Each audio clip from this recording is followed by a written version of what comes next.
Now we're going to be setting up the stage, ladies and gentlemen, that we are warmed up with good thoughts, with a panel discussion that's going to focus on, and let's get this stage being set. So this is going to focus on the paradigm shift towards a sustainable and digital future, ladies and gentlemen, building ESG into business strategy. Let's have the chairs making their way onto the stage. So I'm going to be sharp and crisp so that we have all the time for our experienced minds to speak to you all. So we're going to discuss about, ladies and gentlemen, in this very panel discussion, how do really leaders see their digital and ESG strategic investments, being inextricably linked? What are the real challenges? So let's get a hands-on understanding over Industry 4.0 with a collaborative panel that's going to talk about, like I said, the successful integration into the operations, reflect their learnings, the trials, and hence, in fact, foster our thoughts about it. How do we go about, say, stakeholder management, the focus on sustainability, the ESG initiatives, the digital and ESG challenges, all at the same time. So before we invite the experienced minds to take up the stage, I think we are all set to first of welcome our session moderator, our conversationalist for this panel. Ladies and gentlemen, I hope you're all set to welcome the partner from Bain and Company. Can you please welcome Sachin Kotak right up on the stage with a good round of cheers. Sachin, thank you for that smile, and thank you for, looks like it's a well-researched moderator who's going to take up the stage. Ladies and gentlemen, on that note, please welcome our session panelist. Please welcome Sohinder Gill, the CEO, Global Business, Hero Eco, and Director General of Society of Manufacturers of Electric Vehicle, SMEV. Sohinder, a very, very warm welcome to you. Let's also welcome Ramnath Vaidyanathan, the Head Sustainability and Environment from Godrej Industries. Mr. Vaidyanathan, a very, very warm welcome to you. Let the applauses continue, ladies and gentlemen. We've just started, and like we said, we're going to be brimming up with lots of ideas and all the right enthusiasm. Let's welcome Rinika Grover, Head Sustainability and CSR, Apollo Tyres. Rinika, hi, and a very, very warm welcome to you. Thank you for coming over. Let's also have Arun Rangaraju, the VP, Strategic Advisory Services and Country Lead Sustainability from Salesforce, India. Ladies and gentlemen, please welcome Arun with the warmed up energies. And Sachin, on that note, I know you're going to be steering the conversation, so over to you. Thank you. I think Mr. Goenka talked about building a powerful nation, right? And one of the core pillars of building a powerful nation is sustainability and ESG, right? What I would want to do is, before we get into the discussions, maybe we can take a minute or two to just talk about ourselves. And maybe if, we can talk about at least one thing that we are proud of that our company is doing in terms of the ESG sustainability, which some of these participants can take back. I think that would be useful or interesting. Just to start with me, I'm a partner at Bain and Company. I lead our ENR and ESG work. ENR is Energy, Natural Resources, and ESG work at Bain in India. And things that I kind of think which are distinct about Bain in this is, one, we are net zero already. I know it's services, so it should be relatively easy than some of the manufacturing that we'll talk about. And two, when I think of ESG, I think no company can do it alone. It's actually a different model of partnerships. And if any company needs to do it well, it will have to partner with different stakeholders and work with them. So on that note, maybe Sohinder, you want to kind of introduce and talk about what you guys are doing? Okay, thank you. Well, into electric two-wheelers, we have a head start, but that's not the end of the game, obviously. And we recently discovered, in fact, only 4 years back, this word called ESG. Because that's when we started getting invested, and that became one of the important criteria. But before that, we were always basking in laurels of, we are into electric vehicles, no tailpipe emission, so just multiply and see how many million tons of gases we are sort of taking care of. But realizing after that, once we dipped our hands into it, that how difficult it is. It's just the tip of the iceberg that we are touching. With the product that we are making, there is so much to do. On the interesting thoughts, what came to mind at that point of time, let's at least spread the knowledge and communication. So one R&D engineer came up with a funny idea of, in the odometers of the scooters that we make in electric, there is an easy counter availability that for every 1 liter of petrol that a petrol scooter would consume, there is a 2.3 kg of CO2 emitted. So if you have the same counter retrofitted into your electric scooter and he runs for a kilometer, 2 or 3, so depending on an average distance traveled, the customer can be educated or made aware about how much CO2 he has saved or consumed less. It was a funny idea, we tried it out 3 years back, but it became such a big hit. Not increasing the sale, but creating type of a membership. So the customers got together, we created some social groups and used that for an information sharing platform of who's doing better, who is not doing better type of a thing. Very interesting, and in the end it became a sort of a mohim of the company or the customers to get together and see what best can we do about it. Thank you. Interesting, quite interesting. Yeah, so I think at Godrej, the formal sustainability journey began in 2011 with the setting up of the division called Good and Green. The good being the social impact, the green being the environmental impact, and setting the first 10-year sort of targets for 2020. We've now set the second phase, which is for 2026. The shorter durations also because of learnings from the first 10 years is that you can't have 10-year windows, you can't have 20-year windows because technology and regulations are evolving at a very, very rapid pace. We've been very successful, I would say, in achieving most of our targets, but where we haven't, we've put our hands up and said we haven't. I think that's what possibly is, I think the proudest thing about ESG at Godrej is that it's about walking the talk, so being really transparent in our disclosures, and it's always about learning more and aspiring to more. So the next 5 years, we have very ambitious targets. I'm not even sure if I can confidently say I'll achieve all of them. But the ambitions are always high. And I think the pace is very high, which is also very important because we can no longer afford to do small things. It's the next decade has to be a decade of action, has to be a decade of acceleration. So I think we're very cognizant of that. And we'll talk about the targets and the aspirations in a minute. Greetings to everyone. I kind of resonate with what Ram said, but just in terms of what stands out completely, we have two of our levers, sustainability and digitalization for the 2026 vision for the organization. So that's one of the things definitely that stands out, and I can name a lot of other stuff as well. But one other area is acceptance, adoption of social responsibility framework, which is known as ISO 26000. Some of you might have heard about it, but it's something we adopted that a long time back. And one thing I wanted to highlight, it's more of a bottoms-up approach. It's not something that's introduced. It's bottoms-up, and the adoption of it has helped us so far in this journey, and there's still lots to do, but this is something I thought I'd just highlight. Hi, good afternoon, everyone. At Salesforce, I am responsible for our top strategic accounts in the country, and I also lead our sustainability offering. Sustainability is a very key part of the Salesforce DNA, and we recently adopted that as our 5th corporate value.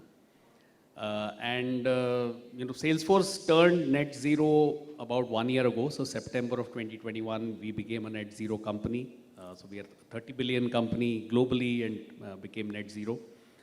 We have net zero residual emissions across our entire value chain, and now we use 100% renewable energy for our operations. I think the interesting thing we did was whatever we learned from the process and the technology that we ourselves used to become net zero, we've now bundled that into our offering called the Net Zero Cloud. That is now available to any company that wishes to become a net zero. So we've actually practiced what we are now trying to preach to others. And that's very interesting. And Arun, I'll take you from the net zero part of it, right?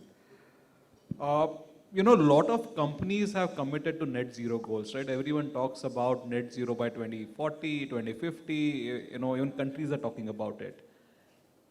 How easy is it? Because when we talk about net zero, there is also talk about greenwashing, right? Because everyone says net zero, but actual on-ground effectiveness, will it happen, when it will happen, are companies really genuine about it? So maybe let's start with that, right? Saying that, is it easy to get net zero done? What are the real issues? Maybe Rinika, you want to start based on, we talk about the bottom-up approach and all that. What is the real challenge in net zero? So one thing we need to understand, this is a really laudable aspiration, net zero, when we talk about it. And it's actually a difficult one to achieve as well, because when we're talking about net zero, I'll just talk in terms of the emission side of it. It's not just scope 1, 2, which is something that the organizations can control. It's also the scope 3 emissions. Whilst there are certain industries, and you really very nicely put up that your organization is net zero, but obviously, and you highlighted the challenges or the conundrums that manufacturing setup experiences as well. Just a brief, like just delve into it a little bit further. When you talk about scope 1 and 2, 2 is still easier because you can easily move to a renewable energy source for the grid energy, that's fine. There also, there are certain challenges in terms of the renewable power obligations because state-wide it differs. But then comes the scope 1, which is within your boundary. And there, the challenges that one experiences is not just about your commitment. Commitment is already there. Apollo's made a commitment to be carbon neutral by 2050, aligning with European Green Deal. But it's also the challenge in terms of how you move from fossil fuel to greener fuel. So we know that we're moving away from coal to, because in India we use coal, but in Europe we have natural gas. So we're moving to biofuel. It's the availability. It's now the legislation which needs to be there, which is there in Europe in terms of how it plays up, where the biofuel is going to be more expensive than coal. So these are the kind of things that you're constantly experiencing. Then the bigger elephant in the room is scope 3 emissions, because there you have no control. And I'll just give you one example, and I'm mindful of the time, where for all our products, we have a life cycle assessment of the tire, and it was very clear that for us, so in the life cycle assessment, the use phase is the maximum, where the maximum emission is. And then is the raw material. With the advent of e-vehicles, we're already contributing towards it by default because all the entire industry is moving to e-vehicles. So now we need to move to the raw material side of it, which is really, really critical for us. And it's not manufacturing still. So what do we do with that? So it's influencing your supply chains and looking at raw materials, which we need to look at it as a larger picture of having, the embedded carbon, which is sustainable raw materials. So that's why we've taken a target of that as well, saying that, okay, by 2030, 40% of our raw materials is going to be sustainable, and we're going to look at circular economy and look at recycle of it. All of that is huge, but these are the challenges of net zero. And in a nutshell, I mean, I've spoken and given a lot of jargons over here, but this is what the that's what the bigger problem is. I mean, it's easier to make a commitment, but very, very difficult to implement it when it comes to reality. And so when we talk about the scope 1, 2, and 3, right? So again, scope 2 is easy, relatively easy, and all this is relative, right? Because it's in your control, you're buying energy. Scope 1 is a bit challenging, but again, it's some amount of your control because it's about efficiency of your fuels and usage. But scope 3, where things actually are to do with the ecosystem around you, whether it's your customers or suppliers, the whole circularity part of it, that's where the challenge happens. And I think the one big challenge is the whole measurement part of it, right? Because first, how do you measure scope 3, right? Because you don't control anything. Arun, maybe you want to talk about a bit, saying that, when at Salesforce you talk about cloud, what's the thought about measurement? How do companies think about it? Yeah, see, most customers that I speak to, their biggest question is, where do I start, right? And I think a very logical place to start is to first measure where you are. And that is where digital tech can play a big role, right? So, I mean, you can gather data about your scope 1, scope 2, scope 3 emissions, either from back-end systems or, printed invoices, coming in from suppliers. Even use technology like OCR to, ingest the data quickly. And again, scope 1, scope 2 are easy to do. And, Our platform, Net Zero Cloud, allows you to use any of these methods, whether it's manual entry, integration, or OCR. Scope 3 is relatively more difficult, but the point is you have to start the journey somewhere. And my advice is at least start with Scope 1 and Scope 2, and Scope 3, gradually the quality of the data will improve, and technology will only get better in helping you ingest the data and then provide it. In a way, I am also thankful that there is now the pressure of BRSR reporting, which will hopefully push companies to do this quickly. But measurement and collating the data is clearly where digital tech can play a big role. Very interesting. And when you're talking, I was thinking about Sohinder, because his company is trying to solve the Scope 3 to some extent, right? It's part of the solution. So Sohinder, when you think about e-mobility, and how does that play a role in Scope 3? Because logistics, mobility, even the employee mobility is to some extent a contributor, right, in Scope 3. So how do you think about it, and what's your reaction? Well, it is limitless, boundaryless to an extent, and the more you dig, the more you find, the more you have to go do. And in a verticality, I would say in archaic ways, we were policing and trying to put on paper something which is right. Then it went to competitive, like I'm better than the other guy. And the last one comes introspection, whether I'm really good or not. But coming to an interesting example of like Tyres, Rinika is there. In one of the delegation as head of association, I was in London. So there was a startup which was giving on electric vehicle a presentation of pollution out of electric vehicles. I was surprised, why? Tailpipe emission, nothing. But he says, imagine this car that you were seeing, Tesla or something else on the road, the amount of tire dust that it emits is 3 times of the equivalent petrol car. And nobody knows about it. And in future, electric cars, because of their heaviness, because of their pickup strengths and great speeds, are going to be greater contributor to carcinogenic microparticles than what you see in the new catalytic converter types of cars and other adaptation that you have. So what are we going to do about it? So the huge talk over there was how to first measure it, how to capture it, or how to make tires which can emit less. Huge. So anything you touch in Scope 3, if I touch my suppliers, I can do my bit of supply chain to a certain extent, but the guy is supplying to 10 others. And he won't follow because the other guy is not giving him that much of money also. So it is humongous, and you have to charter your own path, be inch by inch ahead of it, and the goalpost also starts shifting, but you should be happy about what you have done till now and move ahead. Interesting. I think Rinika is here. You and Rinika should definitely catch up on the tire story. But as I think of it, right, each of you talked about how challenging is Scope 3, right? And Arun, you also mentioned about maybe BRSR should help to some extent by forcing some kind of measurement. But and Ram, when you introduced yourself, you talked about we have aspirations, but I'm not sure how much of that we'll be able to meet, right? It's good to have aspiration. We're working hard towards it. So what is the kind of help or support that you need to meet those aspirations, right? From the government, the regulators, or the industry overall?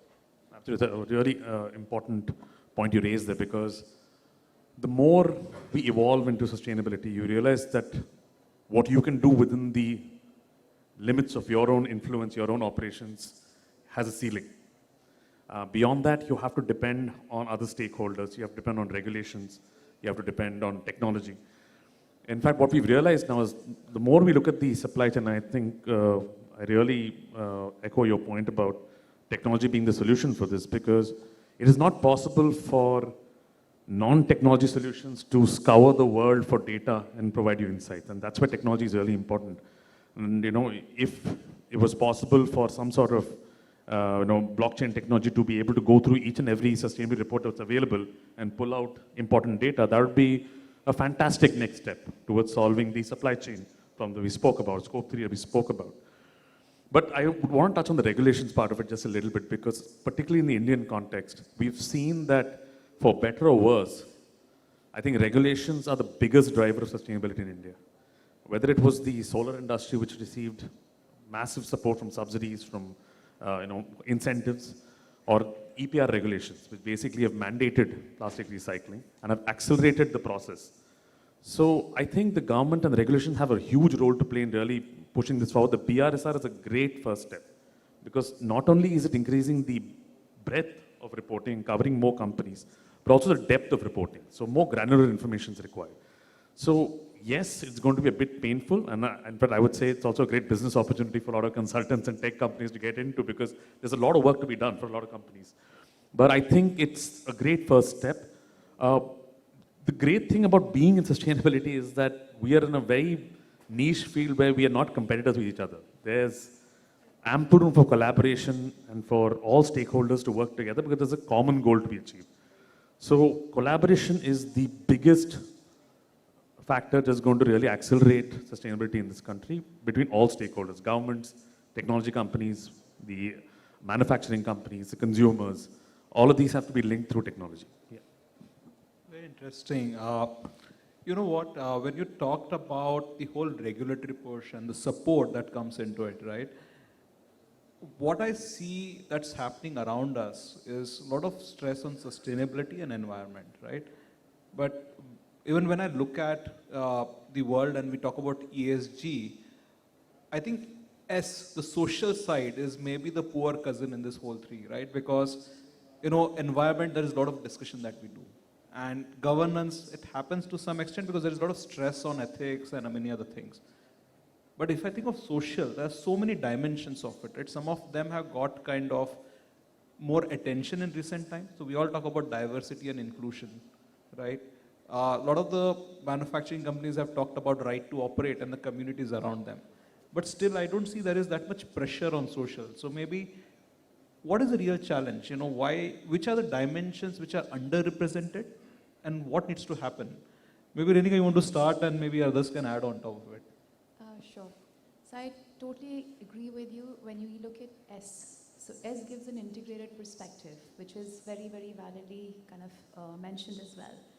One thing that when we look at where, I mean, you know, talking about SDGs as well, because that's kind of gives a more holistic view, and S is the stakeholder side of it. So which stakeholders represent? So there's your supply chain, investors, your shareholders, I mean, everybody comes into this. One area where you see that challenge, and now that's changing, and then we were just chatting about it when COVID happened, the supply chains got disrupted. That was the first thing. After that, now when you look at it, the organizations and, you know, countries having given some kind of targets, there is always this inward-looking approach, which is where I need to make sure that I do not have this disruption again. And there's rechecking of supply chains where we're looking for greener supply chains going forward, and also looking at something in terms of, you know, the employee health and safety of the supply chains as well, because that's going to impact the business as well. And that's where you see the challenges coming up, but now organizations are very, very mindful in terms of how do you ensure and how you emulate those models which are existing, because supply chains or value chain, larger perspective, is an extension of the business. So how you make sure that is what emulates what your own, what your own business model holds as well. And we started to look at that as well, and that's something we've started to see in terms of our, like, for instance, our supply chain partners. We have this partnership pact, which is before we get into the agreement of supplies, we say, okay, there are certain ESG indicators which there is an expectation that the suppliers would abide by as well. But the larger challenge which you've mentioned and which was being highlighted in terms of the management and the monitoring side of it, that's a bigger piece of work, but slowly I believe the organizations are looking at it. And you rightfully said community part, CSR, having led CSR side of it. I mean, communities is huge, but it's kind of driven by the CSR Act, to be honest. But there are other stakeholders where it's left. So, for instance, Apollo's target audience is truck drivers. So very soon in the day, back in the day, it was felt that, you know, truck drivers is a business community for us, so we need to look at their healthcare. So that kind of program's been running for the last 20 years, way before CSR Act came. So those are the kind of things one needs to look in social side, but yes, there is a huge gap still, and it's a work in progress, I would say. So again, you know, a question to, maybe I'm just opening for the other three. You know, all of you work for very reputable organizations. What is the conversation that happens when you talk about S, right? Where is the challenge in trying to focus on the under-focused areas? I think the first thing is to remove the idea that CSR compliance is your target when it comes to S. So your fulfilling the 2% cannot be the target. The target has to be social impact, and it's measurable. There are enough indicators available. There are enough companies working in that space to help you evaluate social impact. I think moving away from the spend to the impact is the first step in this. The other is to also be very cognizant about linkages of between ES when you're doing these kind of projects, because there are, if you write a check and you just hand it over to someone to do some work versus if you're more actively involved and you see the larger linkages between, say for example, your manufacturing facilities, the water table in that particular area, the impact on the communities, the weather cycles, all of it links together to create much more impactful programs. So I think it's no longer something that has to be done more as a compliance and you just outsource it. It has to be more inbuilt into the culture of the company.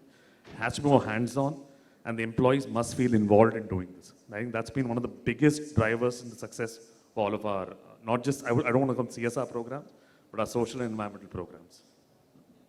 So very interesting. Now, if I'm trying to link what we discussed in the environment and now the social part of it, right? I think one, whatever gets highlighted and regulatorily pushed gets done.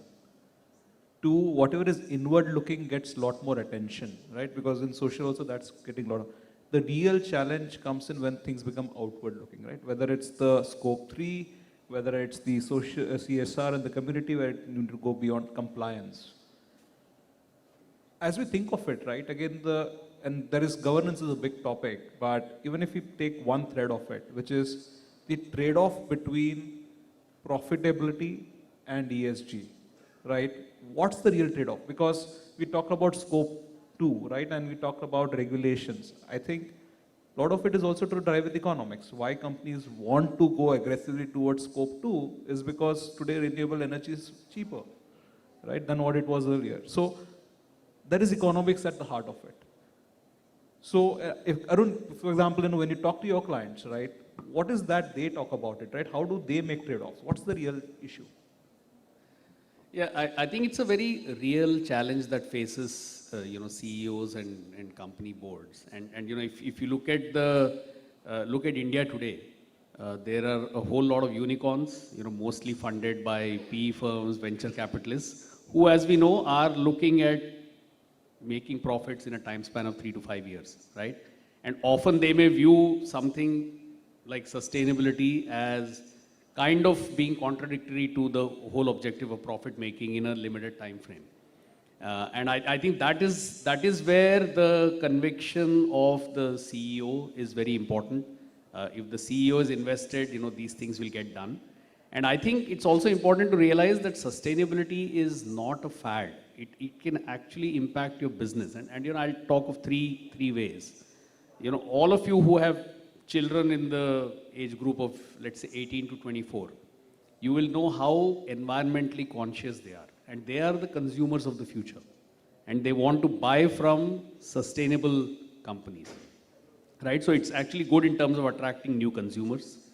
If you look at attracting talent, this is the workforce of the future. And a lot of the young people today want to work for companies with a purpose, not someone who's just looking at, satisfying the street every quarter. And there are also other trends, like green lending. I mean, I know one of our customers, bank in India, which is actually asking borrowers to submit an ESG score. And they are actually looking at extending preferential terms and conditions when it comes to disbursing loans. So sustainability really can impact all of these parameters, and all of this will come back to bite us much sooner than we think. I think the time for it being a fad has gone, and especially in India, I think it's even more important. Mr. Goenka spoke about Samarth Bharat. We are one of the countries most affected by climate change. I mean, I think last year I was just reading a report, 7.4 lakh lives have been lost because of this. So I think there is a win-win situation all around on this. And interestingly, right, I think till this point, when Ram you spoke, when Rinika you spoke, you talked about a stick, right? The government mandating and asking for it. Arun, now when you spoke, you talked about the carrot, right? There is an incentive because there are consumers willing to pay premium for ESG compliant products. There is incentive to get cheaper funding if you are more green. And now you also mentioned about how CEOs' incentives should be linked. So I would maybe ask Sohinder, saying that as a CEO, as you put that hat on, one, what are the incentives that really will drive the behavior in the corporates, as well as maybe what government can incentivize them to behave differently? So I would say financial incentives are hygiene and they are quickly forgotten. They become a part of your bottom line, top line. And that's just a starting point. But if you're lucky to be in the line of business, which is like electric vehicle, for example, your whole thinking process revolves around then the ESG type of a concept where it has a rub-off effect because it is so synergistic to the business that you're doing, and it helps you in marketing also, for example. It helps you in your business ethics also. So first is if you're lucky, you choose a line of business which is towards that comprehensible ESG approach in future, but the world ultimately has to go towards that one day. And we all have our ways and means of doing it. But if you are in that line, that they take advantage of the head start that you've already had in that line of business. For example, I have during the COVID times, we had to cut salaries, obviously, but we didn't cut employees, we had to cut salaries. Hardly any hard ones, because there was a history of organization which is out of this concept of being in electric into sustainability, rubbing off into the mindsets of people that we are a family together. We have to do something only not for the organization, but for the society also, and for our families also. That's so much ingrained into each and every employee that when it came to this, that let's pool together and save our resources, people pitched in very happily about it. So only thing that we did was, for example, we imported 200 oxygen generators and we made available to our 700 network vendors, employees, if needed, wheeled in at the emergency moment. Those things are remembered so much from even today, not the margin that we are giving to dealers, but the oxygen generator that I provided when he needed most, his family needed most. Very interesting, and I'm also looking at the clock, and this is a topic we can talk for hours and hours, but one thing, as at Bain, we always talk about swords and shields, right? Even when you talked about the example right now, Sohinder, it's actually creating a culture or a DNA which creates a competitive edge. So if I had to give you, each of you, like 10 seconds, one statement which says, what is the differentiated advantage that companies can create using ESG, what would that be? Yeah, go ahead. So I would say something that's an old aphorism, African aphorism that's used, is just says, go fast, go alone, go far, go together. And that kind of links with SDG 17 as well, which is partnerships. And that's something I would say, not just for CSR, that's something we've been working, but sustainability as well. If you, rather than working in silos, if you work together, there is a scope of, and which Ram mentioned as well, the scope of kind of achieving a larger goal than just doing something on your silo, and there's so lots partnership of is the word that you say. Absolutely. Collaboration is what I would partnership, say. yeah. Any other? Yeah, just a couple of points to add to that. One is shareholder value is looked at in 5-year periods, but stakeholder value is looked at over a lifetime. So I think looking at stakeholder value is the real way forward. The other thing, the message that we keep trying to give our partners and our supply chain and everybody who will listen is that do not let perfect be the enemy of good. Don't look at net zero and say, oh, that's too far away, it's too difficult. Get 80% of the way there, it's not that difficult. We'll worry about the 20% later, but make a move. Start working towards it. Fair. So I will just, maybe should I conclude, because I'm also looking at the time, but I think I heard 3 or 4 interesting things, right? One, the whole collaboration is super critical. Stakeholder value is important. 3, get into action. There is never something called 100%. Action more important than words. There is a culture and a DNA which can, what Sohinder was talking about, becomes a differentiator. And measure is what Arun had said earlier, saying that if you measure, you will do something. If you don't measure it, you will not be able to do. So maybe those are the 5 mantras. Thank you, group. I think we are done with the time, but we should be around for discussions. Thank you.